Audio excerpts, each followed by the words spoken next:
لە ڕۆژی جیهانی شاخەوانی لە سلێمانی و لە چیای گۆژە لەلایەن وەرزشەوانان و ئارەزومەندانی شاخەوانی یادی ڕۆژی جیهانی شاخەوانی بە چەند چالاکیەکی شاخەوانی و فڕۆکەوانی و هەروەها پەڕوشوتەوانی بەرز ڕاگیرا. ئەمڕۆ وەگەزانن ڕۆژی جیهانی شاخەوانیە، یانزەی 12 ڕۆژێکی شاخەوانێ لە جیهاندا یادی کرێتەوە. ئێمەش وەک سەرجەم گروپە شاخەوانەکانی سلێمانی حەزمان کرد ئەم یادە بکەینەوە کە ئەم ساڵ توانیمان گروپە شاخەوانەکان بە فەرمی بناسێنین، مۆڵەتی فەرمی وەرگین بۆ سەرجەم گروپە شاخەوانەکان. لەلایەن چەند گروپێکی شاخەوانی شاری سلێمانی زیاتر لە 15 گروپ دەبوون کە لەلایەن لیژنەی ئۆلۆمپیک و ساندقی سلێمانی ڕێگە پێدراون.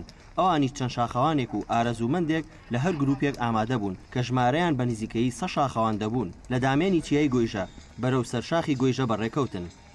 ئەمڕۆ ڕۆژی جیهانی شاخەوانی لە سەرجەم ناوچەکان بەرزە نرخێنین، بە تایبەتی شاخەوانانی کوردستان و هەرێمی کوردستان و سلێمانی بە تایبەت. وەکو کۆمەڵ شاخەوانی کوردستان ئەمڕۆکە لەگەڵ یەکێتی شاخەوانی سلێمانی و گروپەکانی تری شاخەوانی کە خاوەنی مۆڵەتی فەرمین لە سلێمانیا ئەمڕۆ هەستاین بە ئەنجامدانی ئەم یادە. ڕۆژێکی وەکو هەر مناسبەیە کە ڕۆژێکی هەیە کە یادی بکەنەوە ئەم گروپی شاخەوانیش لە جیهانە ڕۆژێکی وای هەیە کە لە ئێمڕۆیە لە ڕۆژی 11 هەموو ساڵێک لەم ڕۆژەیە بێ بە کەرنەڤاڵێک.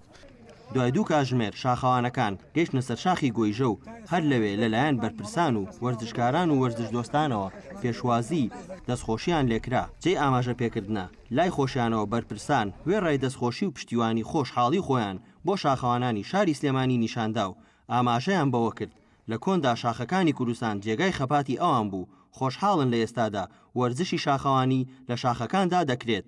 ئێمە لەبەر ئەوەی خۆمان وەکو پێشمەرگە هەمیشە لە شاخ بووین و بە شاخا سەرکەوتوین و شاخ پەناگامان بووە، شاخ جێگەی چالاکیمان بووە و هەمیشە ئێمە کەوتمانە وەکو پێشمەرگە هیچ پشتیوانێکمان نییە، هیچ دۆستێکمان نییە، شاخەکانی خۆمان پشتیوانمانن دۆستمانن کە ئیمڕۆژ وەرزشکارەکانە بینین بەو شێوە بە شاخەکانە سەرەکەون دڵخۆشە بین چونکە شاخەوانان داواکاریان لە هاوڵاتیان هەیە کە بۆ گەشت و گوزار و پشودان دەچنە ناوچە شاخاویەکان پاشەڕۆکانیان لە دوای خۆیان بەجێ نەهێڵن. تەنها هەر ئەوم هەیە ئەو کەسانی ئەچنە شاخ پارێزگاری لەو شوێنە بکەن کە سەردانیەکان وەکو ئەمڕۆ من سەرنجمە ئەمانی کە بەشداریمان کروێکی دوو دەبە هەڵگرین شاخەکە پاکە بێتەوە. ژنانی شان بەشانی پیاوان لە گروپەکاندا بوونیان هەبوو. لەم ڕۆژەدا داوا لە هاوڕێیان و ژنان دەکەن بچنە گروپە شاخەوانیەکان.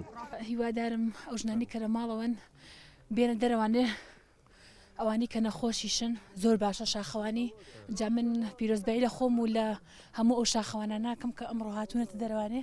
بە بۆنەی ڕۆژی جیهانی شاخەوانی و پیرۆزبایی لە خۆم و سەرجەم هاوڕێیانی کوڕان و کچانەکەم کە لەم یادە پیرۆزەدا ئەمڕۆ هەستاین بە سەرکەوتنێک بەسەر شاخی گۆیژە بە بۆنەی ئەم دامەزراندنی ئەم ڕۆژە پیرۆزەوە.